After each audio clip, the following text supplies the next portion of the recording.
محبوب رب المشرقین والمغربین جد الحسن والحسین ابی القاسم محمد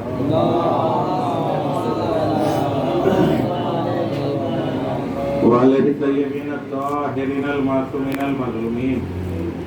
اما بعد فقد قال اللہ تبارک و تعالی فی کتابہ الکریم وقوله الحق. بسم اللہ الرحمن الرحیم. ومن الناس من یشری نفسه ابتغاء مرضات اللہ واللہ رؤوف بالعباد. صلوات پڑھے محمد.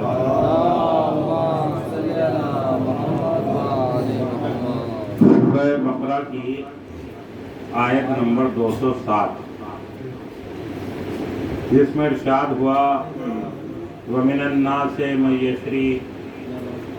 لوگوں میں کچھ لوگ ایسے ہیں جو اپنے نفس کو بیچ دیتے ہیں مرضی پروردگار کے خاطر. خدا کی ذات اپنے بندوں پر بڑی مہربان ہے.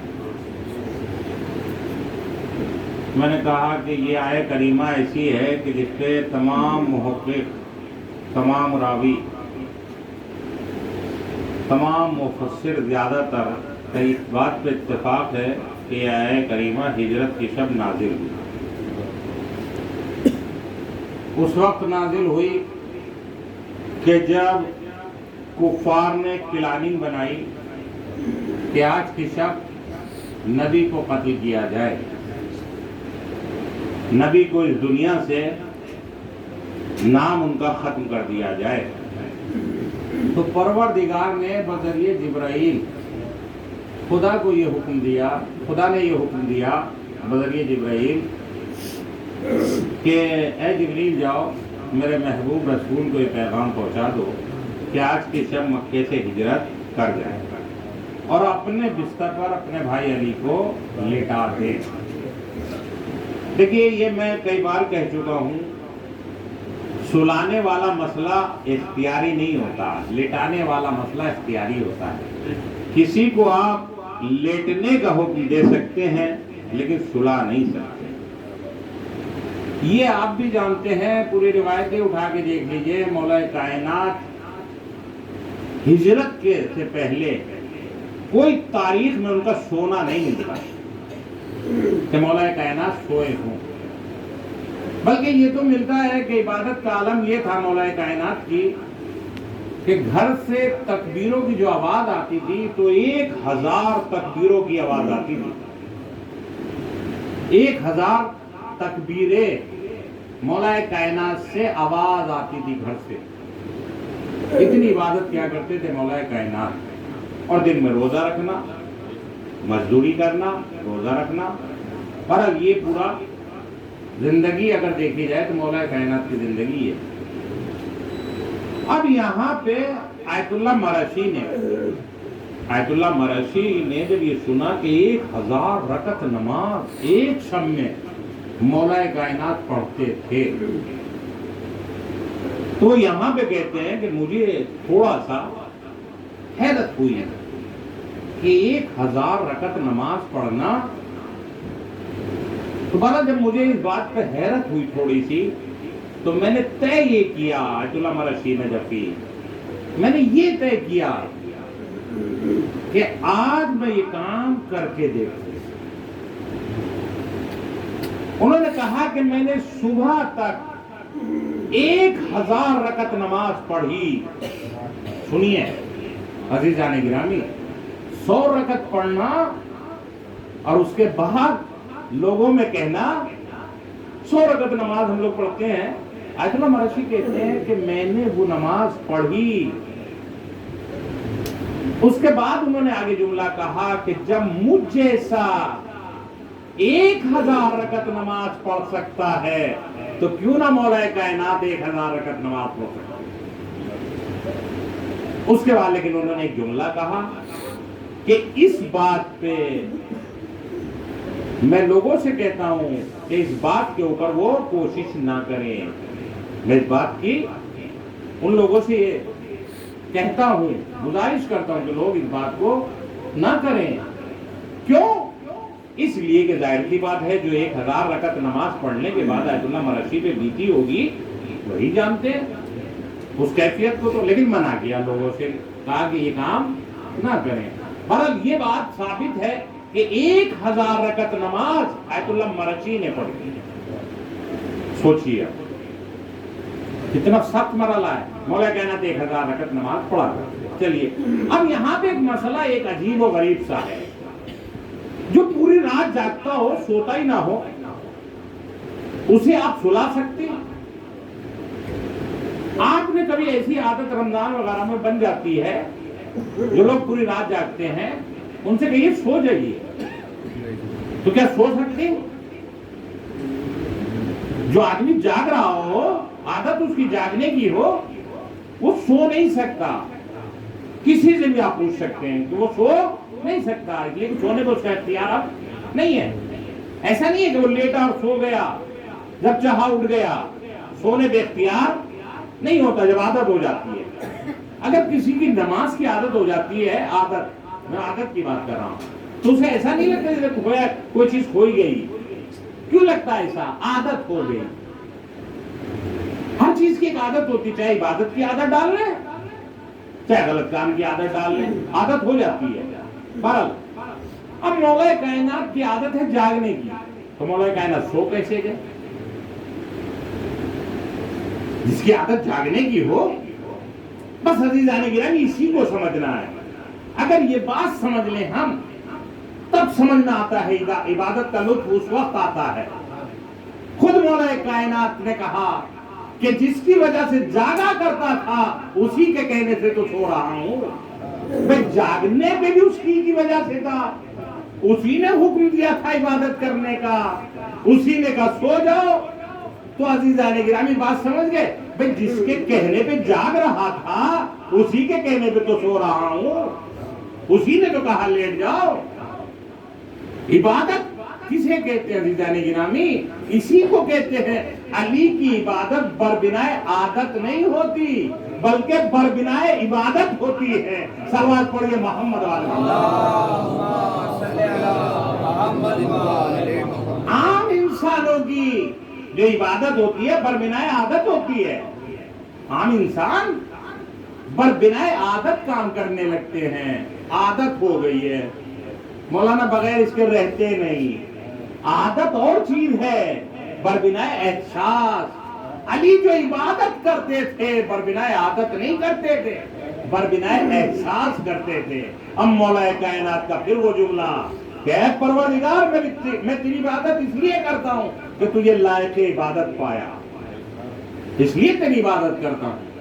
تو بڑا فرق ہے ہماری عبادت میں اور مولا کائنات کی عبادت میں، بہت بڑا فرق ہے۔ بہرحال اب جب مولا کائنات کو بستر پہ لیٹتا ہے، رسول اللہ کو جانا ہے، اب آپ ذرا غور کریے گا، 40 دشمن، کل میں نے یہ بات بیان کی تھی، 40 خانوادے کے 40 افراد خوخار، اس دور کے عرب کے جاہل۔ ذرا سوچئے، جو زمانہ بہادری کا چل رہا تھا، تلوار کا زمانہ تھا، اس دور میں تلواریں بڑی مشہور تھیں، قبیلے بڑے مشہور تھے، لڑاکو۔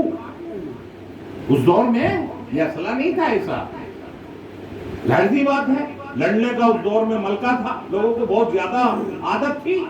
40 افراد گھر کو گھیر لیتے، اب جانا ہے، رسول اللہ کو جانا ہے۔ اب عزیزان گرامی جب بستر پر لیٹ گئے تو روایات میں ہے، تاریخ میں ہے کہ پوری رات کفار نبی سمجھتے رہے۔ پوری رات ایسی تھی کہ جس میں کفار نے نبی سمجھا۔ اب آپ مجھے یہ بتائیے، مولا کائنات اور رسول اللہ میں کتنا فرق ہے جانتے ہیں آپ؟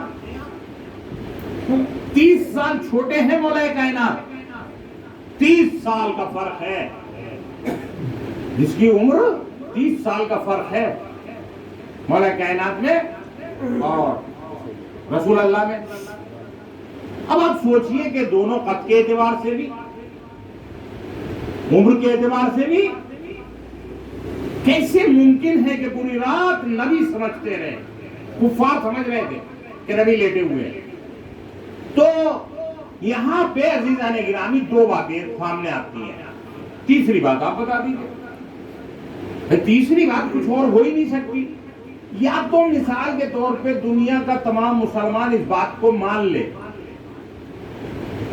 کہ ایک شخص کے لیے ہی صحیح مولا کائنات کو نبوت دی گئی. جبھی تو نبی لگ رہے تھے. پوری دنیا کا مسلمان یا تو یہ مانے کہ ایک شخص کے لیے صحیح مولا کائنات نبی بنے. اچھا نبی بن نہیں سکتے, نبی ہے نہیں, نبی تو مولا کائنات ہے نہیں. تو جب نبی نہیں بن سکتے تو پھر نبی کیسے لگ رہے تھے؟ وجہ کیا تھی؟ تو پھر دوسری بات ماننی پڑے گی کہ جو چادر مولا کائنات نے اوڑی تھی وہ چادر کا کمال تھا. یا تو چادر کا کمال ہوگا یا نبوت کو مانیں گے, دو ہی باتیں ہیں. تیسری کون سی بات ہو سکتی ہے؟ تو جو چادر مولا کائنات نے اوڑی تھی اس چادر کا کمال تھا. اسی لیے عزیزان گرامی جب آپ حدیث قصہ پڑھتے ہیں تو وہاں پہ چادر کا تذکرہ ہوتا ہے. آپ نے اس تذکرے کو سنا ہے, اب اس میں جو آ رہا ہے اس چادر میں داخل ہو جاتا ہے. لیکن جب جبریل آتا ہے تو آنے کے بعد پوچھتا ہے پروردگار اس چادر میں کون ہے؟ جبریل جیسا فرشتہ یہاں پہ پوچھتا ہے. بس عزیزان گرامی اس کا مطلب یہ ہے کہ جو مولا کائنات نے چادر اوڑی تھی اسی چادر کا کمال تھا. جو چادر کو اوڑ لیتا تھا تو نبی بن جاتے تھے, اور جب اس چادر کو پنجتن نے اوڑی تو جبریل جیسا فرشتہ بھی یہ نہ سمجھ پایا کہ چادر میں کون ہے. ورنہ معصوم فرشتہ, آپ ذرا سوچئے, یہ چادر کا کمال ہے. تو اسی کو چادر یمنی کہا جاتا ہے. اب آپ ذرا غور کریے گا, یہ چادر, آپ ایک لفظ سن رہے ہیں آج کل میڈیا میں, یمن, یمن والے, یمن والے, یہ لفظ تو آپ سن رہے ہیں, برابر سن رہے ہیں. یہ یمن سے ہو رہا ہے. یہی ہے وہ چادر یمنی. وہ چادر یمن کی تھی, وہ چادر یمنی تھی عزیزان گرامی, اور اتنا نام منسلک ہو گیا چادر یمنی. آج بھی جنازوں پہ ڈالی جاتی ہے ایک چادر یمنی چادر کے نام سے. تو عزیزان گرامی ان کا اتہاس یمن والوں کا پرانا ہے. یہ اہل بیت کے چاہنے والے ہیں, دھوکے میں نہ رہیے گا. یہ لوگ اہل بیت کے چاہنے والے ہیں.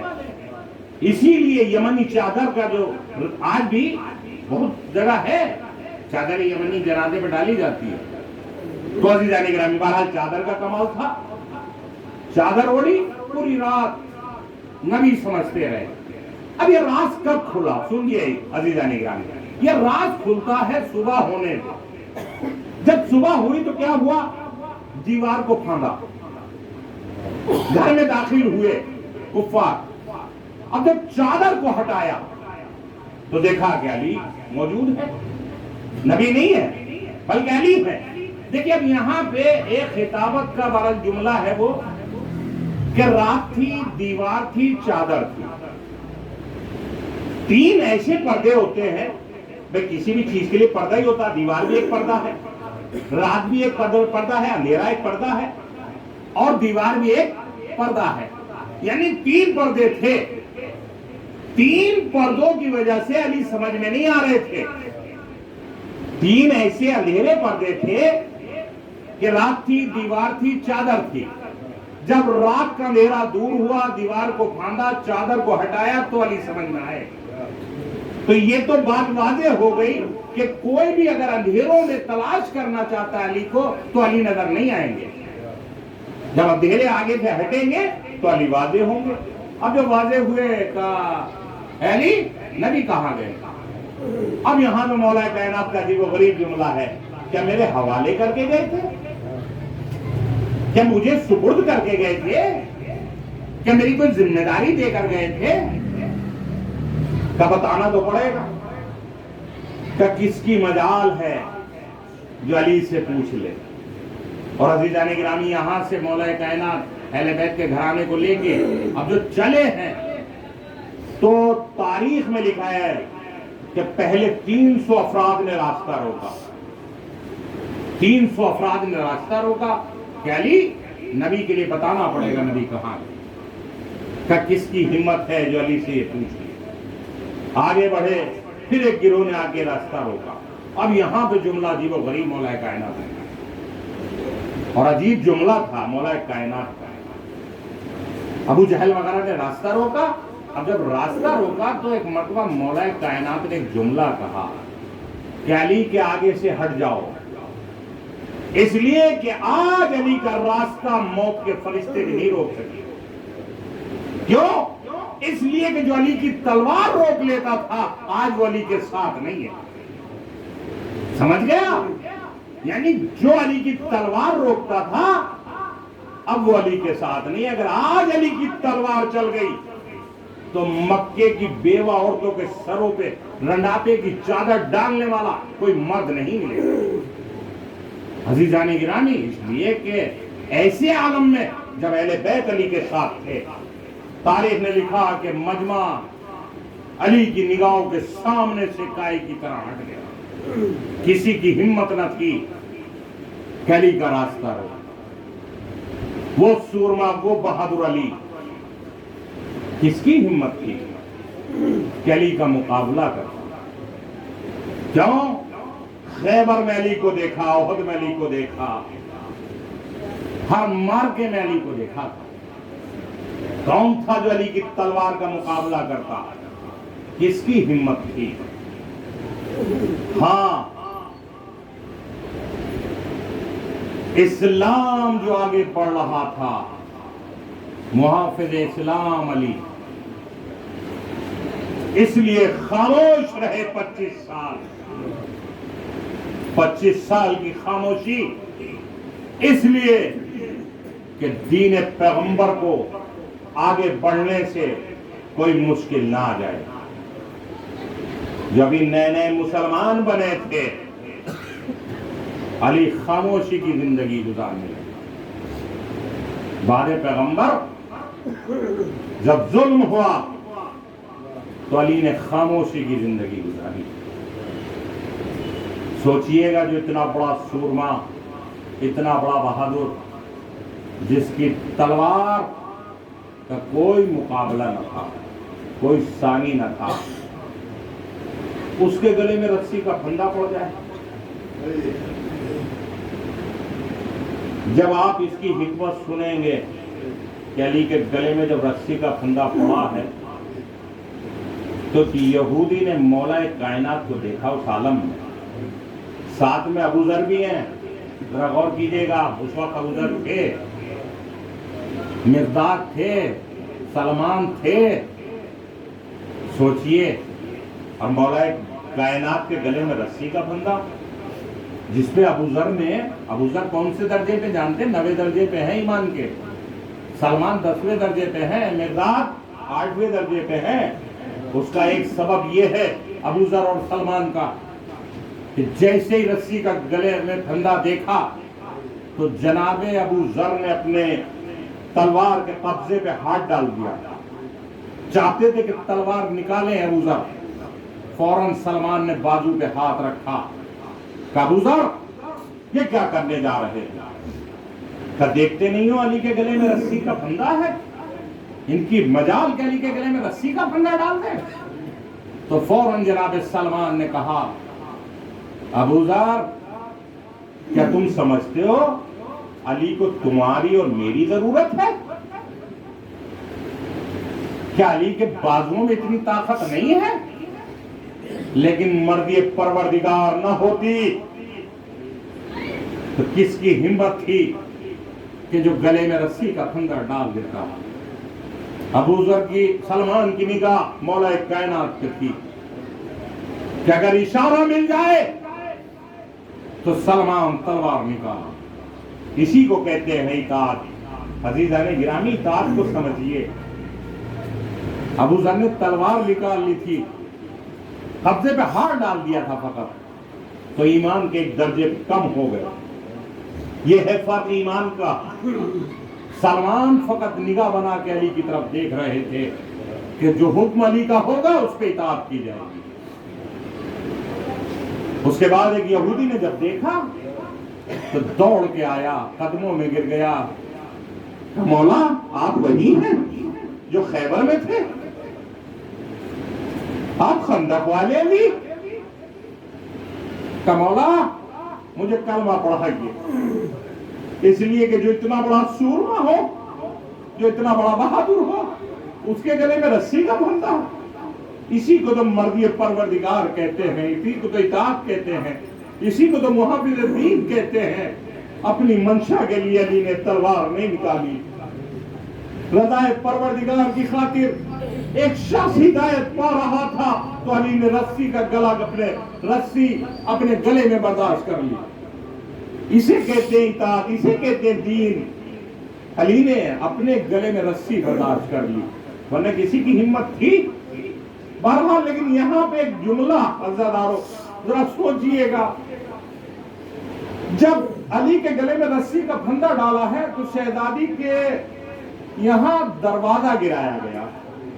ان مسائل کو کیسے بیان کیا جائے مجھے نہیں معلوم عزادارو، وہ مسائل کون سے تھے، کیا تھے، کیسے شہزادی فاطمہ نے برداشت کیے ہیں، لیکن ہاں اتنا ضرور کہوں گا، ارے بی بی فاطمہ اپنا غم بھول گئی۔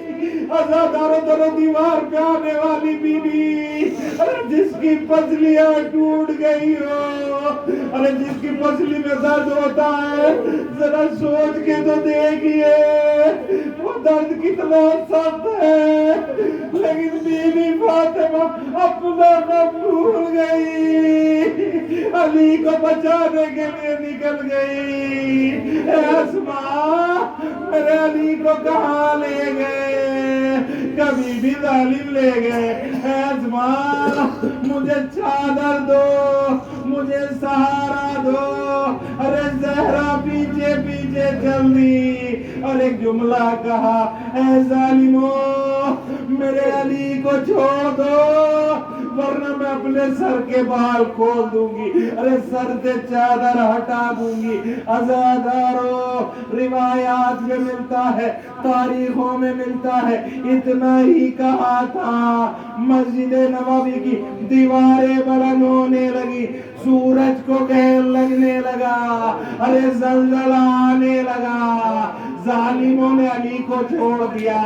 ارے عزادارو سوچئے تو صحیح، اپنی مصیبت بھول گئی فاطمہ، علی کو بچا لیا نا، ارے علی کو بچا کر لے آئی، ارے ظالموں سے علی کو بچا کر لے آئی۔ میں کہوں گا بی بی فاطمہ آپ ہی کی بیٹی زینب ہے، کربلا کا میدان ہے، شمر خود خنجر پھیر رہا ہے اور یہی زینب کہتی ہے، اے میرے ماں جائے حسین تجھے میرے سامنے ذبح کیا جا رہا ہے۔